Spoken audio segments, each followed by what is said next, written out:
Good morning. இன்னைக்கு pre மார்க்கெட்டோட analysis என்ன அப்படின்னு பார்த்துடலாம். நேற்று நிஃப்டி 3 பாயிண்ட் நெகட்டிவாக 25,815 அப்படிங்கிற ப்ரைஸில் க்ளோஸ் ஆச்சு.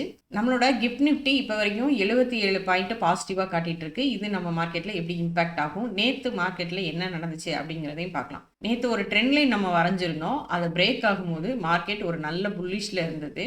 பட் 25,900 அப்படிங்கிற ப்ரைஸை தாண்டி மார்க்கெட் சஸ்டெயின் ஆக முடியாமல் மறுபடியும் கீழே வந்துருச்சு. பட் புதுசாக ஒரு பேட்டர்னை ஃபார்ம் பண்ணியிருக்கு.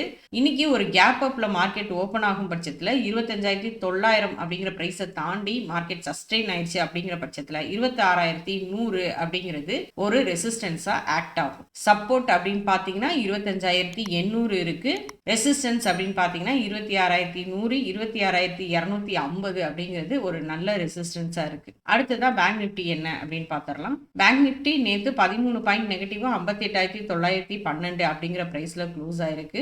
பேங்க் நிஃப்டியோட சப்போர்ட் என்ன அப்படின்னு பார்த்தீங்கன்னா 58,923 அப்படிங்கிறது ஒரு நல்ல சப்போர்ட்டா இருக்கு. ஒரு கேப் அப்ல ஓப்பன் ஆகும் பட்சத்தில் ரெசிஸ்டன்ஸ் அப்படின்னு பார்த்தீங்கன்னா 59,300 ஒரு நல்ல ரெசிஸ்டன்ஸா இருக்கு. அடுத்தபடியா 59,550 அப்படிங்கிறது ஒரு நல்ல ரெசிஸ்டன்ஸா இருக்கு. நேத்து மார்க்கெட்ல இன்ஸ்டிடியூஷனோட ஆக்டிவிட்டி எப்படி இருந்துச்சு அப்படின்றத பார்ப்போம். FIS 595 கோடிக்கு பை பண்ணியிருக்காங்க. DAS 2,700 கோடிக்கு பை பண்ணியிருக்காங்க.